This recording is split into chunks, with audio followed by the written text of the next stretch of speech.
All right, welcome in. Today I'm talking with Dr. Tom Chwe, who's been an optometrist for, I think I said 14 years. Yeah. And also a leadership expert. So a little bit different tone today. We're going to get into some great leadership and workplace culture topics. And Tom, I'm so happy to have you with us here today. Thanks so much. Thank you for having me. Yeah, you bet. Tell us first off just a little bit about your background and what led you really to focus on workplace culture in an optometry practice. During the pandemic, I was part of an ophthalmology practice for 14 years, and they wanted to try something different after COVID. We were rotating through all the different locations, and they decided, you know what, let's take a different approach and have a doctor at one location full time for more continuity of care. And so they put me at one of the locations. I was a little bit resistant at first because I like the variety of working with different people every day.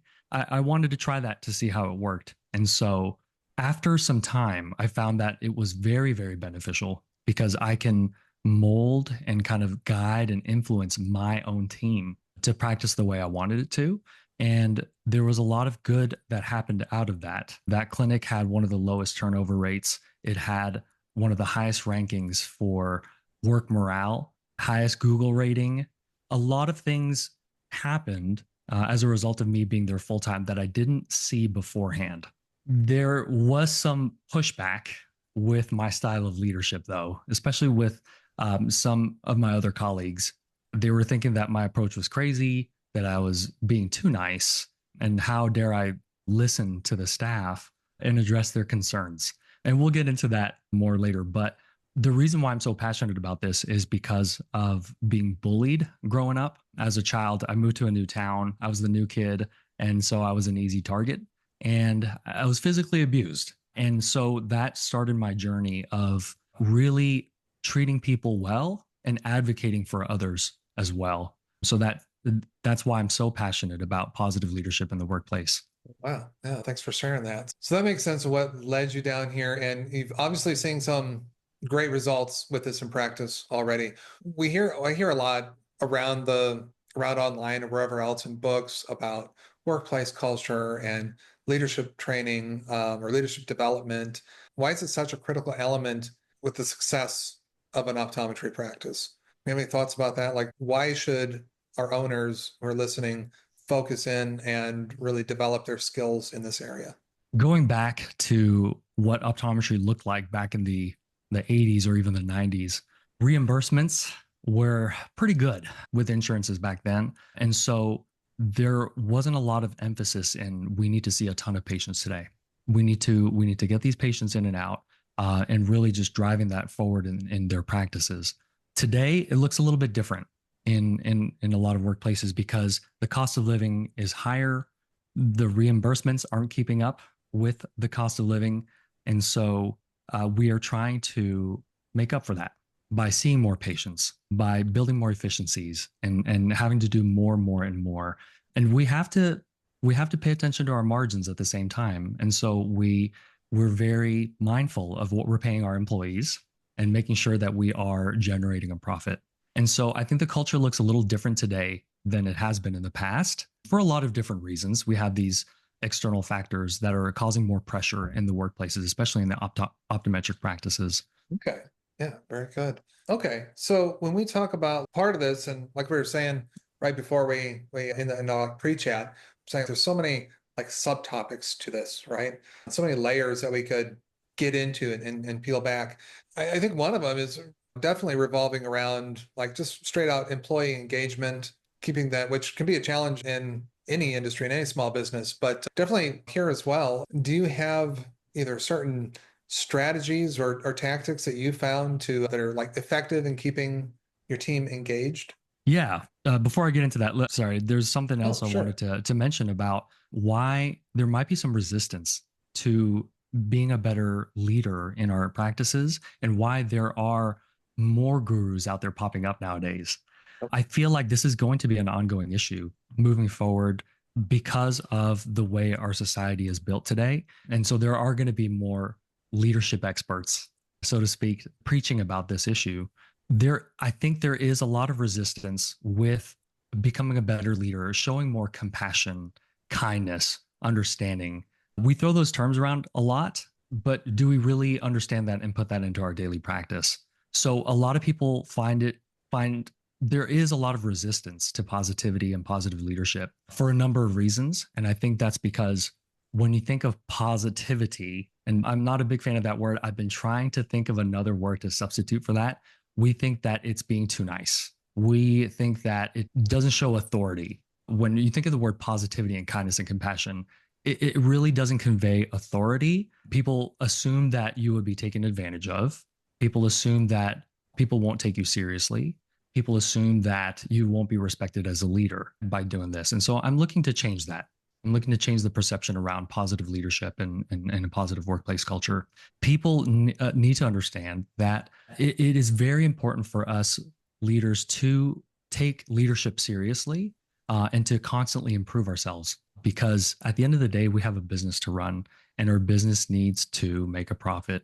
One of the biggest hidden, something that drains profit, is what I'm trying to say, is turnover, employee turnover. Having a really, really high turnover, there is hidden costs to that. You have to train new employees, the cost of doing that. The employees that are being trained are not fully up to speed and are not fully productive until their training is complete. You are taking a staff member out of their normal roles to train this person. And also, there's a cost of recruiting new people as well. So I've looked up different statistics, but what I found is that a lot of places say that you are paying about half the employee's salary is how much you would pay to replace that employee. And so we have to take that issue very seriously. Instead of generating more profit, we have to find ways to decrease our costs. So For sure. that's very important. When we talk about strategies and to implement to the practice, I can go on and we can talk about this for a long time. But some of the key highlights, it's not so much. So with the leadership, what's tricky is we're not just teaching a system. These are the steps you have to take. The tricky thing about leadership and talking about it is that it's a change in behavior, right? It's the mindset of the leader that you really have to change. How they view people, thinking outside of themselves. It's really just trying to change that is the biggest challenge. Because we can give people the steps to take, we can give them a script on how to talk to their employees. But if their heart's not truly in it, if their mindset's not in the right place, then it doesn't end up going well. Right. But so a lot of the things I talk about is a different way to think about things. Sometimes when you really focus on the mindset, the behavior automatically comes out as a result. So you don't have to teach all the scripts and what to say and how to say it. Going into a conversation or talking to your team, if you get your head in the right place beforehand and knowing the situation, knowing their perspectives, then the words should just automatically come out. Now, I will go over some things to think about and what to say, but that's something that I want to preface beforehand. Okay, that makes a lot of sense. And we hear sometimes when we hear, either the term mindset or you're just getting into some of those principles, right? Some people kind of align that terminology with something that's far out there, or maybe some people may I used to, but I've come around in the last like decade or so. But before I started having a lot of experience with this type of work, some people may think of it as there's a woo factor, like a woo woo factor when I hear mindset, right? So I don't think that's what we're talking about, though. These are grounded principles, maybe just that, grounded principles that drive the strategies, but you got to be, mindset is a real issue, right?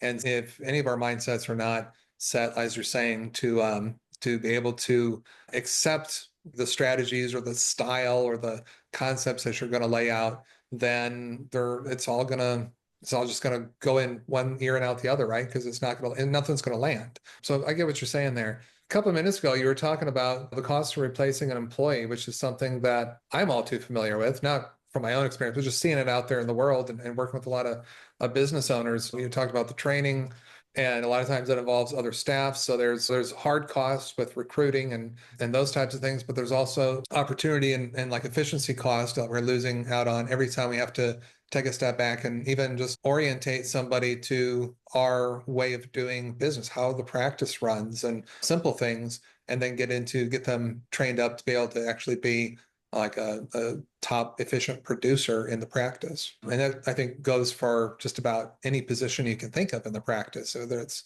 an optometrist, an associate, or a tech, or even a front desk receptionist, right? It's like all of those are super important. So would you say then on the flip side of that, I've seen a lot of practices that have been able to keep employees for forever or for a really long time. They have several positions with some longevity to them. Is getting to a zero turnover rate kind of what we should aspire to then to not incur those costs? That's a great question. For a long time, I took pride in the fact that the clinic that I was responsible for had zero turnover for a little bit. But then what I discovered recently was that zero turnover is not a goal that you want to strive for. You want to strive to have the least amount of turnover as possible, but it's actually healthy for a business to have a little bit of turnover. So when there are some, at the end of the day, there are some bad apples that are really hard to assimilate into your culture that share the same values that you do. And so you have to, it's really healthy to get rid of the negativity and the toxicity and to replenish it with some more positive team members and that really share in your vision and the values of your practice.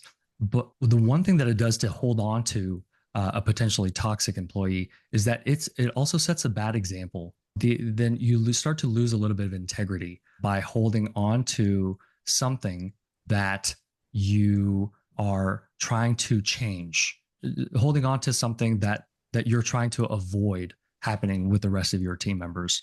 If someone is not following the rules on a certain aspect of the practice, but they're good on some of the other things. And we start making excuses. We're keeping them at the end of the day because they're good at all these things.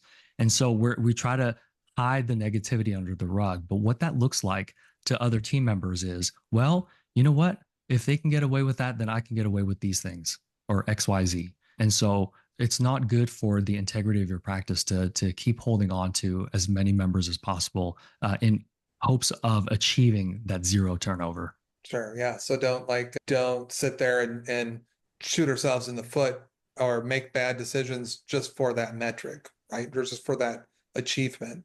Yeah. So, okay, that makes a ton of sense. And sometimes too, maybe you find it in your experience, but sometimes too, there's probably multiple books written about this, but it really does. I've seen it practically in the real world where sometimes some of those sometimes you're right, there just are bad apples out there, right? Now, totally, I think we can all agree with that. Like some people are just not aligned with our core values or the way we want to live life and or run our business, which are overlapping. Those values are not always the same, but they definitely overlap. Yeah. So we want to get rid of the bad apples, as we've said. And then do you find too that sometimes some people like are just not happy because they're like in the wrong position, or maybe they've gotten more work put onto them that was out of the scope of what they thought they'd be doing when they were hired. We just, because we all get busy and we're like, oh, before we hire another person, we really need this done and I need to delegate it to somebody. And you know how to do that. So can you pick this up for me? And then it just stays with them, stuff like that, right? It's like, I think very easy to fall into some of those issues. And I just wonder if when we take a step back and really are in tune with those employees and what they're doing and where they thrive, what they want to be doing, that it helps kind of foster some of that positivity back into the workplace. Do you find anything like that happening? Yeah. So this is a completely separate topic, but the topic of hiring and hiring right and hiring for the right position. I'm definitely a big proponent of that. It's a lot of places do personality surveys to find out, hey, where are your strengths? Where are your weaknesses? And is this position the right fit for you based on that? And I think that's super powerful. And that's how you avoid a lot of trouble in the end. And I'm not saying that I'm perfect, but I have made some mistakes a long time ago of hiring who I thought was the right person, but not realizing that I didn't put them in the right spot. They were a good fit for another area of the clinic. Some people prefer to hide behind a screen and just sit at the computer all day. Some people prefer to be people facing. Some people aren't as detail oriented, but there may be a position within the clinic that better serves them. And so I'm a big fan of implementing a personality assessment in the practice and just getting familiar with how people respond best, what their strengths are, what tasks give them joy, And actually, I just took the Patrick Lencioni's Working Genius assessment myself. And if you haven't looked into that, definitely do. I think that's so powerful. Okay. Yeah, very good. Thanks for sharing that. I don't think I've heard about that one. Yeah, it seems like there's just a ton of those like personality tests that have popped up as well, right? Like over the years. It's easy to get lost in there. Is there while we're on it, is there another specific one that's like your go-to personality assessment? So I like that. And then I also like the DISC personality assessment. I think a lot of personality tests that are out there is some form of variation of that DISC assessment test. So I really like that. There's a solid foundation behind it. I've seen good results with that. And the Working Genius is what I love about that is that a lot of people think when they take an assessment, they're like, I have these weaknesses.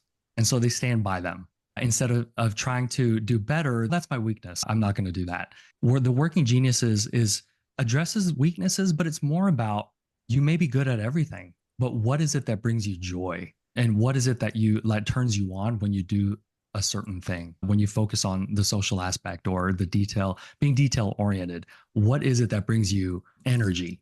And so that's what I really like about it. It's less of an excuse approach and more of like, hey, focus on what brings you joy. So I really like that. Yeah, no, that's super interesting. It kind of goes back to, again, I'm probably the most terrible person with quoting sources, but I just like internalized concepts. So this is not mine, but I don't have the proper site for it. But something along we're talking about there and along the lines of like, if you identify weaknesses, and a lot of people make the presumption that to get better, you need to focus on those weaknesses and can, develop those skills and get better at it. What that workplace genius test is going along with too and saying is you don't necessarily need to spend time there, right? Find somebody else to do that or find another way to get that stuff done and just keep getting better at what you like doing and are already good at, right? Yep. If you put people in a position to where they can utilize their strengths and it brings them joy, then you're already laying the groundwork of setting a good work culture Yeah. because they're doing what they enjoy doing. You're catering to their strengths.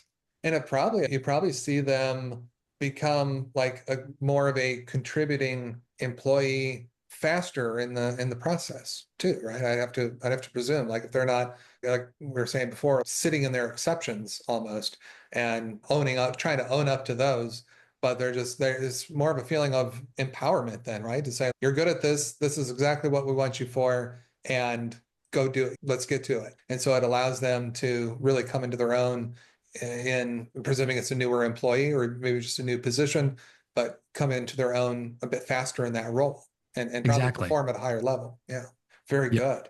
I just happened to think I was jotting down some notes as we're talking, and something you said earlier about leadership training being a lonely space sometimes, and thing you were talking about with being too nice.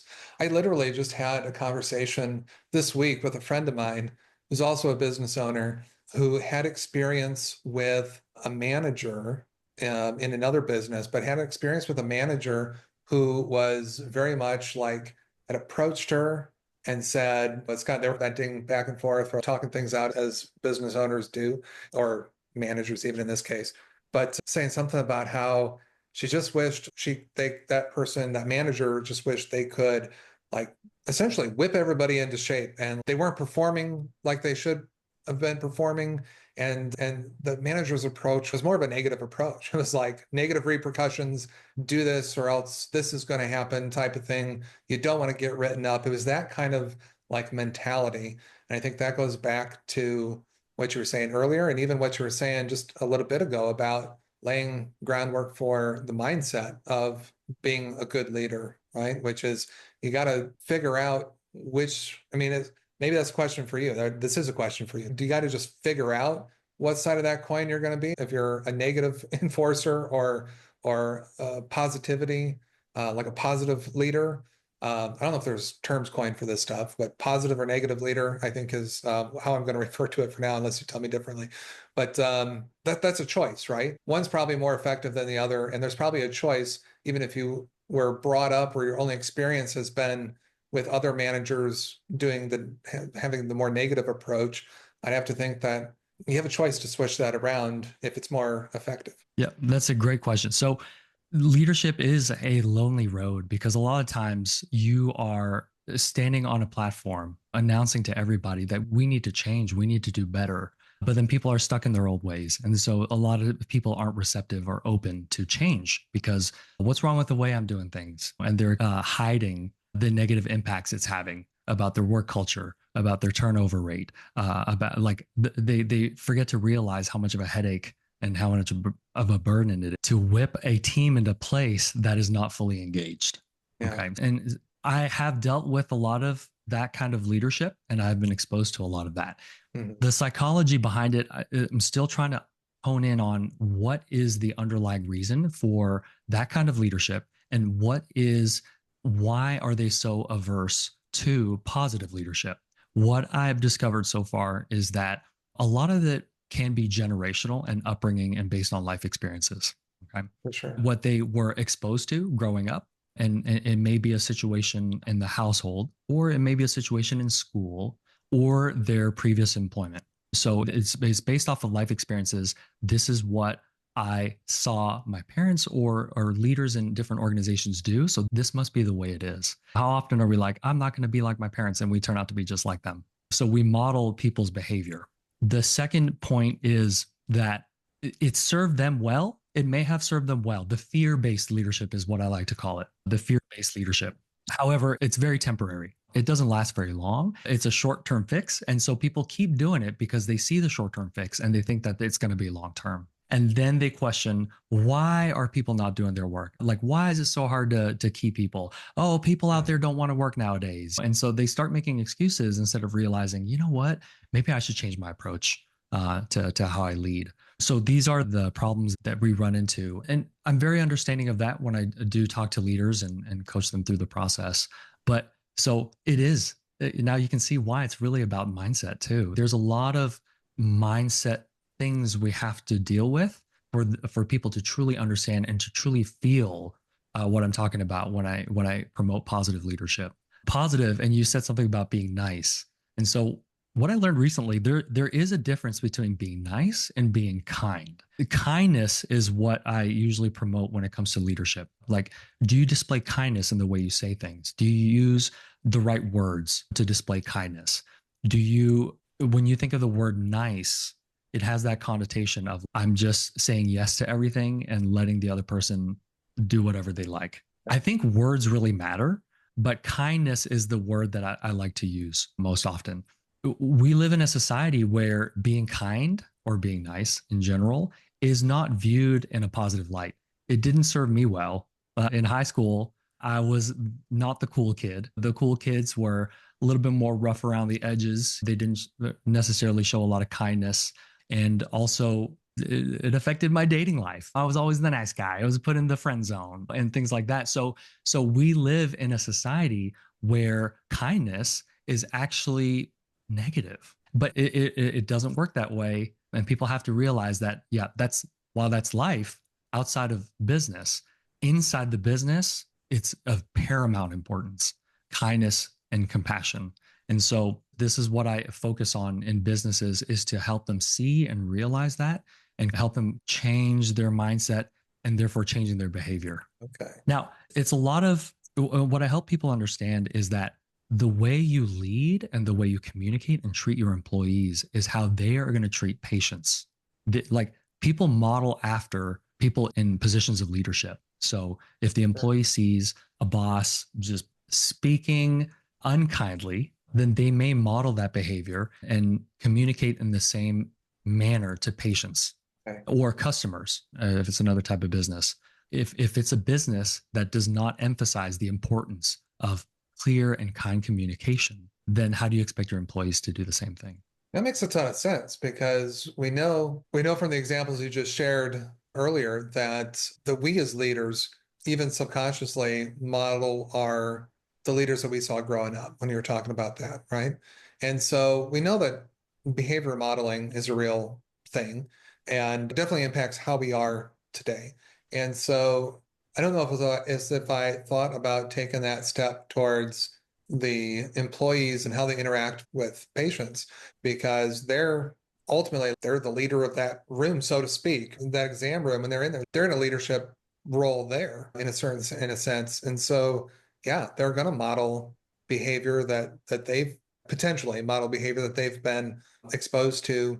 And if it's coming from that practice's leadership, right? If it's coming from their boss, then that's, I think you could like do all the things, say that you want your employees to treat patients in a certain way and have stated values, but then if you go and act in a different way, if you are not putting all those things into practice every day and treat your employees differently than through your leadership style, then that is going to trickle down, right, to everybody else that employee interacts with, where they're in a little elevated position. That makes Exactly. sense? Okay. Yep. I was about to write a book actually about the trickle down effect in leadership, Hmm. how the tone of an organization starts at the top and then trickles down into the organization and expands into how customers and patients are treated. That's kind of a work in progress. Ultimately, it actually goes deeper than that. It's not just, it starts at the leader and how the leader treats their employees, but it's how the leader treats themselves and views themselves. So when I talk about, okay, so how do we change that mindset and how do we train someone to be kinder to other people and to show more grace to other people and understanding? It starts with you and how you view yourself. And so we as high achievers, when we make mistakes, we're hard on ourselves. We're like, oh, dang it. Why did you do that? Oh, it makes me so angry every time I do that.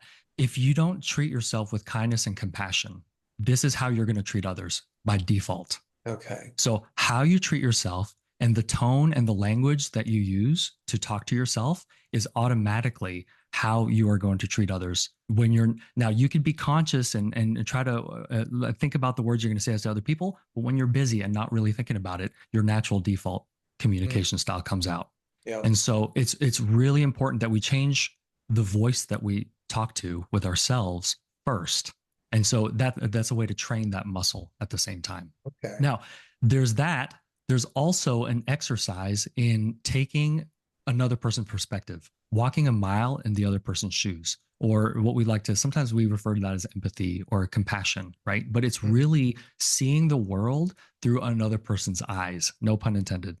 What, like the underlying, that's one of the underlying principles of what I teach is the exercise in perspective taking. I'll give you an example of something that I did in the workplace that really that gives you, that shows you, that demonstrates how powerful this can be. We had a list of patients for the day put on the wall, and every time a patient checked in, we would highlight their name with a yellow highlighter or a yellow marker. And when patients no-showed or when they canceled, we would highlight their names with an orange marker. And so then we can like view that at the end of the day and see, like, look at our stats and everything like that. Every time the orange marker was whipped out, people celebrated. People celebrated cancellations. They're like, yes, we had to cancel, or yes, we like this person's not coming. They had to reschedule. And I get it. They wanted to go home early. They wanted their day to be less busy. They wanted their day to become easier. And so I rallied everyone up. We had a meeting, and I did a little bit of an exercise in perspective taking. And I told them that we shouldn't be so quick to celebrate cancellations and no-shows. And the reason is because we don't know what's happening or what's going on in their lives. And we should be mindful of that. What if they got into a bad accident? What if they got into a critical health condition? What if they have something really bad going on that they needed to tend to, like an emergency situation? We should be very mindful of that and be understanding. So instead of saying, yes, it's like we're crossing this patient out, we should tell ourselves, I really hope they're okay. Yeah. And so I actually got the team members to say that. I was like, every time we cross a patient's name out, let's say out loud, I really hope they're okay. There was a little bit of resistance at first. They're like, oh, that's so cheesy. And they were laughing as they were doing it. And actually, I didn't mind them laughing as they were doing it. Why? Because laughter and positivity, that adds to the morale. So if they have the same shared laughter, even though they're saying it sarcastically, like you're still doing good. Now, when they did that multiple times throughout a period of maybe a couple of months, it ended up being, it actually made them more compassionate and more understanding. And so I would see these behaviors in other areas, and they're like, oh, I actually did this for the patient because they had to travel so far to get here, and this is what I did. And then other times they wouldn't mind staying so late after clinic if a patient was really slow or if they had a lot of problems, if our day was behind, they were more understanding of that. And so it actually trickled into other areas of their work life, and it really helped boost the morale. And so really doing an exercise of perspective taking, empathy, of compassion, and really seeing the world through the person's eyes has been really powerful. And I do recommend that approach. Yeah, that is amazing. It's amazing to see how that just they started out with that resistance and then they could even repeat it. Like I thought it would have fell apart when they were repeating it in their sarcastic way. They're like, oh, it's not gonna land. But something in their mind and with that repetition actually triggered that kindness and that compassion, and then it started to expand. That's so it's just that little seed that grew into something great for Exactly. their experience. There's something powerful in just announcing something out loud. And that's why a lot of the people that preach about positive affirmations, they're like, stand in the mirror and say this out loud to Mhm. yourself. And you in your mind can think that, okay, this is cheesy, but there's a reason for why we're made to do that. And so Yeah, I think that them saying out loud changed some things around in their minds. sure. And so I was happy with that. Yeah, that's a big proponent of it is to understand. And like a lot of my leadership is based off of that, is to understanding the world through another person's eyes. I'm all about that with patient experience. Okay, let's see from the patient's perspective. There are some workplaces that, oh, yeah, that's no big deal. We'll just cancel those patients for today. We'll just change them around. We'll just reschedule them for another day. I let them aware of we shouldn't be so easy to say those things. That's a really tough decision because if you think about it from the patient's perspective, a lot of the patients have to tell their work well ahead of time in order to be approved for the PTO to be able to come to this appointment. A lot of people had to arrange rides to come to this appointment, and they have engagements with that. A lot of people had to shuffle a lot of things around to make it to these appointments. So we shouldn't be so easy to be like, oh, yeah, we'll just cancel these patients, no problem. There's that. And then there's also when patients come into the practice, this is something I use with my staff all the time. When patients come into the practice, we don't know what their story is. We don't know what their background is. They could be leaving a bad situation and finding safety and coming to our practice. And they're like, oh, you know what? It's going to be a great day. Like at this practice is going to be good because I'm away from, I don't know, my spouse that I just had an argument with. And this is giving me a break from that. Or I'm leaving my workplace was just so stressful to go to this eye exam. And so a lot of people are expecting to have a great experience or leaving an experience and escaping their current situation. And so I tell them that. And I said, I let them know that we should provide those experiences for the patients. They're looking for that comfort here. Maybe they're coming to see us because they had a bad experience at another clinic. And so we should be mindful of that when patients come into the practice. From the moment they walk in, they should be welcomed. They need to be treated like they're the most important person in that clinic. We should communicate to them in a way where it's not scripted, where it's not the same old thing. Come here, sit down, cover your eye. What can you read? Okay, are you taking the same medications?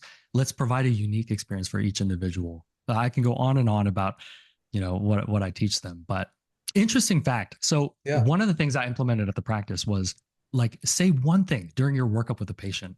Say one thing when you're encountering this patient, whether it's the front desk or whether it's the team member working them up. It's get a reaction out of them that makes them surprised in a good way. I didn't know that. And so what I teach them was like the did you know rule. So start with did you know that the eye, whether it's you're describing a fact about the eyeball, like the eyeball shape, or did you know that like cataract surgery is not as bad as you think? Or did you know that something about the lens that they might be like, you know what? I didn't know that. That's fascinating. Where you educated them on something.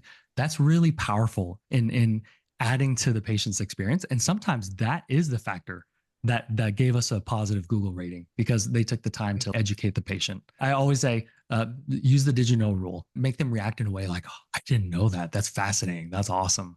And so that really adds to it. Okay. All right. Good stuff. So here's one like tactic wise, like I said earlier, we could spend a lot of time on tactics. Right before you got into talking about the exercise and perspective, right? And then right before that, we were talking about our own like how this mindset shift and the leadership, the tone of the leadership and the practice is gonna start with us as the leader. And we're talking about this default mode of, oh, we grew up always seeing our leaders get frustrated with a mistake, then when we make a mistake, you could consciously think of how you're going to react.